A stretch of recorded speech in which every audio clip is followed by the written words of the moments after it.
How to start a YouTube channel in 4 steps, especially after 50. Hi, I'm Michelle. I'm here with Life Evolve with Michelle, and I am a nurse, expat, and fitness enthusiast, and I document my journey from the US to Panama.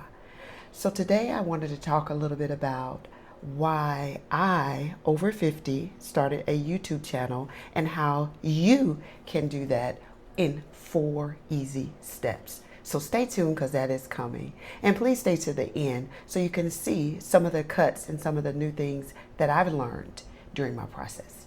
Okay, stay tuned. So for background, I started my YouTube channel at 50, over 50, with no plan, no experience, and honestly, a lot of doubt. But if you're thinking about starting a channel, I'm going to show you the 4 steps you actually need. So first off, I am not going to give you a complicated strategy. I'm going to give you what actually works, especially if you feel like you're starting late or a little shy, a little intimidated, maybe think people won't like your information or you have nothing to talk about. So let's start with step 1. Just start.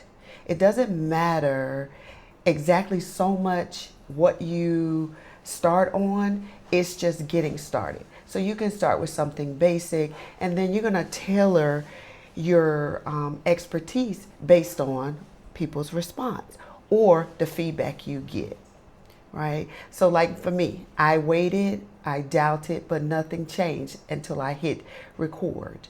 So, even though in my mind, I wanted to start a YouTube channel, but I was thinking, I'm kind of boring. I don't think anybody would, want to listen to me. So I didn't do it for a long time. But then one day I just did a video and posted it. I did not like it. I thought I looked terrible. I didn't know how to edit, none of that. But I posted it and it went well. Didn't get a lot of followers or a lot of likes, but I did it. And that is the first step. Do it. Step. Pick your message.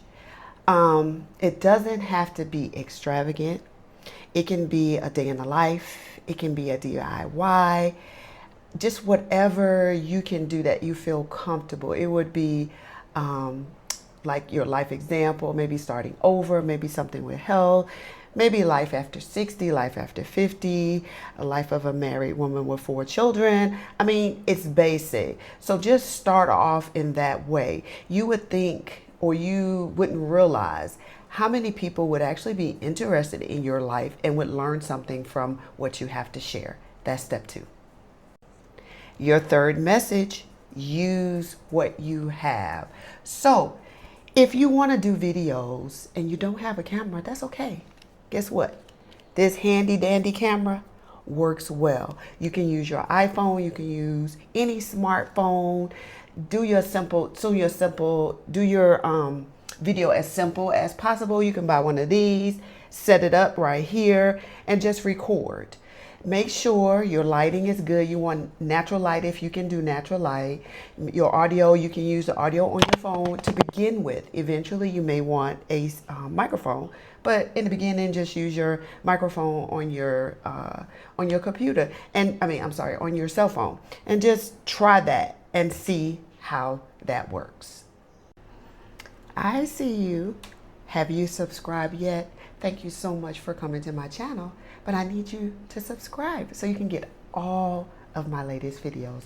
I drop videos probably twice a week, maybe a little bit less, but I do have lives every Sunday.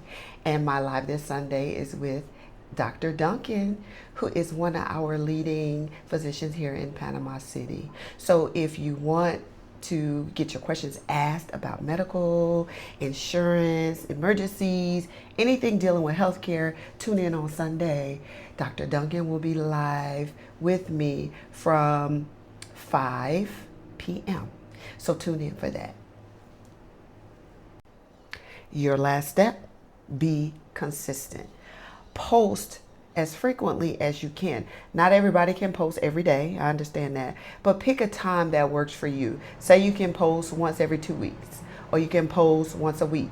just be consistent with your posting, because that is what will grow your channel.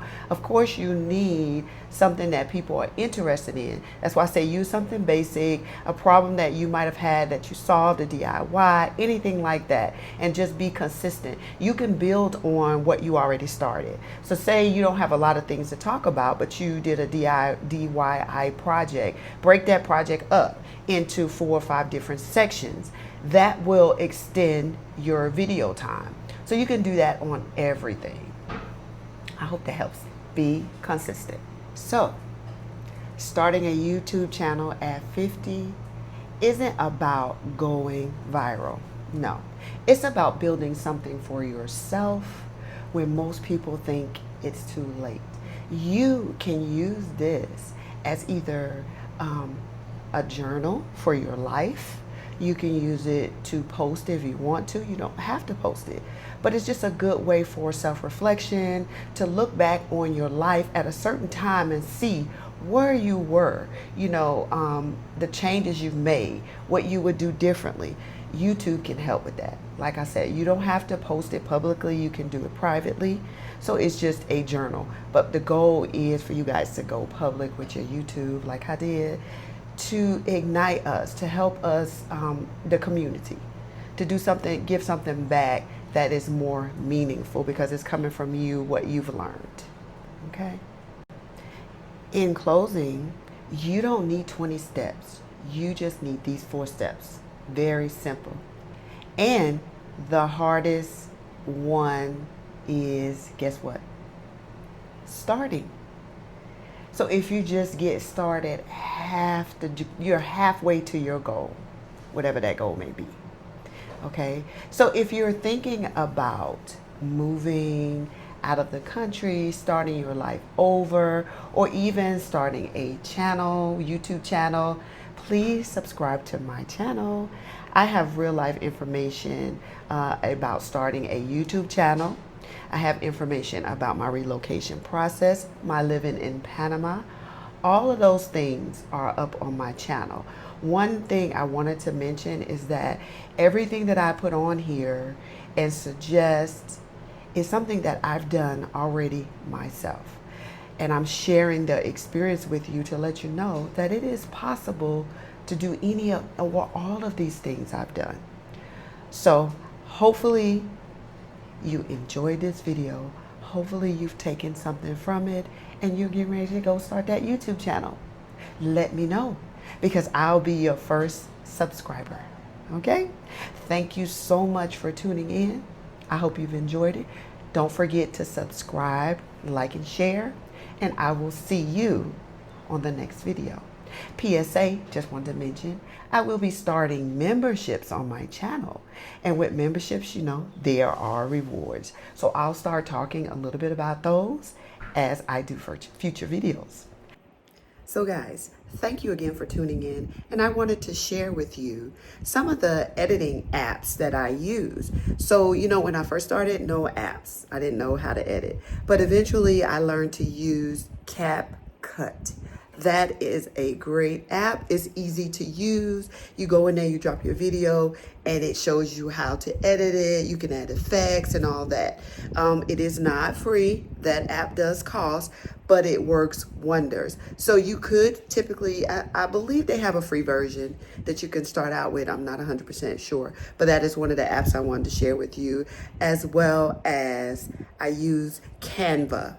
Canva I use for my thumbnails. So my thumbnails are my pictures that hold my place to bring you into the videos. So those are the 2 apps that I use consistently. I use more, but those are 2 of the basic or the first ones I got.